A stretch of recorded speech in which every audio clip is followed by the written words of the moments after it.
मंदोदरी रामायण की एक ऐसी पात्र थी जो एक शक्तिशाली व पराक्रमी राजा की पत्नी होने के बाद भी अभागी स्त्री थी।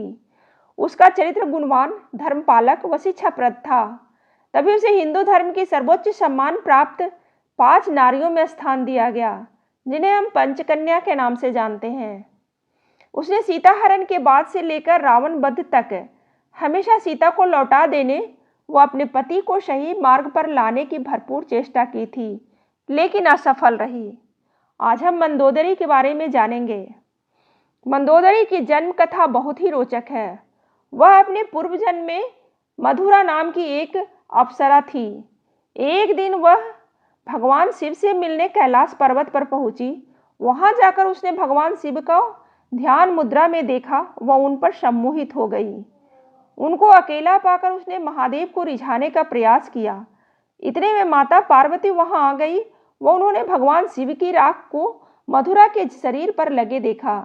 यह देखकर माता पार्वती अत्यंत क्रोधित हो गई व उन्होंने उसे जीवन भर धरती पर एक कुएं में मेढक के रूप में रहने का श्राप दिया। यह सुनकर मधुरा विलाप करने लगी व भगवान शिव और माता पार्वती से क्षमा याचना करने लगी। शोर सुनकर महादेव का ध्यान टूट गया व उन्हें सब घटना का ज्ञान हुआ। महादेव को मधुरा पर दया आ गई व उन्होंने उसकी श्राप की सीमा 12 वर्ष तक कर दी। उसके बाद उन्होंने उसे एक सुंदर कन्या के रूप में जन्म लेकर हमेशा कुंवारी रहने का वरदान दिया।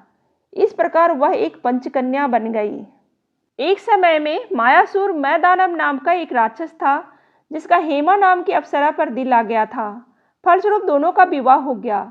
उसे कुछ समय पश्चात दोनों को मायावी और दुदुम्भी नामक 2 पुत्र प्राप्त हुए, किंतु उन्हें एक पुत्री की आशा थी। इसके लिए दोनों भगवान शिव की आराधना करने लगे। उसी समय मथुरा को मिले श्राप की अवधि समाप्त होने वाली थी, जिस कारण वह मेढक से एक सुंदर कन्या में परिवर्तित हो गई। उसी कुएं के पास मायासुर व हेमा पूजा कर रहे थे। उन्होंने कुएं में से एक बच्ची के रोने की आवाज़ सुनी। उन्होंने इसे महादेव का आशीर्वाद मानकर गोद ले लिया व मंदोदरी के रूप में पालन पोषण करने लगे। एक दिन रावण मायासुर से मिलने आया हुआ था। तब उसने मंदोदरी को देखा और उस पर सम्मोहित हो गया। उसने मंदोदरी के सामने विवाह का प्रस्ताव रखा, जिसे मंदोदरी ने स्वीकार कर लिया।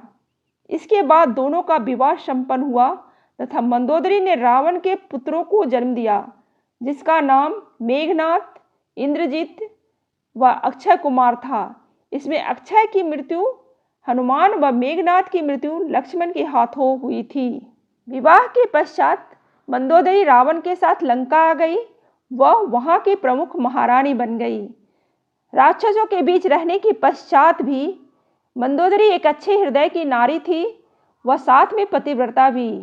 उसने अपने पति द्वारा किए गए हर अनुचित कार्य में उन्हें समझाने का प्रयास किया, लेकिन रावण उसकी एक नहीं सुनता था। अपने पति के द्वारा न सुनने पर वह अंत में उसके साथ ही खड़ी रहती थी। वह रावण की स्त्री लोलुपता के बारे में भी जानती थी, लेकिन उसने कभी रावण का साथ नहीं छोड़ा। रावण ने अपने जन्म में कई अनुचित कार्य किए थे तथा मंदोदरी ने हमेशा उसे समझाने का प्रयास किया था, लेकिन जब उसने माँ लक्ष्मी के रूप में माता सीता का अपहरण किया, तब मंदोदरी बहुत घबरा गई थी। रामायण में कई बार इसका प्रसंग आया है कि मंदोदरी ने अंतिम समय तक रावण को समझाने का बहुत प्रयास किया कि वह सीता को लौटा दे तथा श्री राम की शरण में चला जाए। उसने केवल रावण को ही नहीं अपितु अपने पुत्र मेघनाथ को भी समझाने का बहुत प्रयास किया, लेकिन विफल रही। एक बार तो उसने रावण पर तंज कसते हुए यहाँ तक कह दिया था कि जब वह श्री राम के छोटे भाई लक्ष्मण के द्वारा खींची गई एक सामान्य रेखा को ही पार नहीं कर सका था, तो वह स्वयं नारायण के रूप में श्री राम से कैसे जीतेगा। यह सुनकर रावण मंदोदरी पर अत्यधिक क्रोधित हो गया था। एक बार मंदोदरी ने माता सीता की प्राण की रक्षा भी की थी। रावण ने माता सीता के अपहरण के पश्चात उन्हें अशोक वाटिका में रखा था तथा समय समय पर उनसे विवाह करने का दबाव डालता था। एक दिन सीता पर दबाव डालते हुए रावण इतना क्रोधित हो गया था कि उसने अपनी खड्ग उठाकर सीता का वध करने का प्रयास किया था। यह देखकर मंदोदरी ने रावण का हाथ पकड़ लिया था व उसे ऐसा न करने की याचना की थी। मंदोदरी की इस प्रकार सभी के सामने याचना करने पर रावण वहां से चला गया था।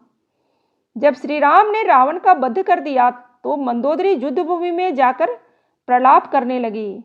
यह देखकर श्री राम को बहुत दुख हुआ व उन्होंने मंदोदरी को सांत्वना दी। इसके साथ ही श्री राम ने विभीषण को परामर्श दिया कि वह अपने भाभी मंदोदरी से विवाह कर उन्हें पुनः लंका की प्रमुख महारानी होने का सम्मान प्राप्त करे। मंदोदरी इस प्रस्ताव से पहले तो असहज हो गई, लेकिन लंका की भलाई को देखते हुए उन्होंने यह प्रस्ताव स्वीकार कर लिया। फिर मंदोदरी का विभीषण से विवाह हो गया और वह पुनः लंका की प्रमुख महारानी बन गई। कहानी अच्छी लगे तो लाइक जरूर करें और ऐसी ही कहानी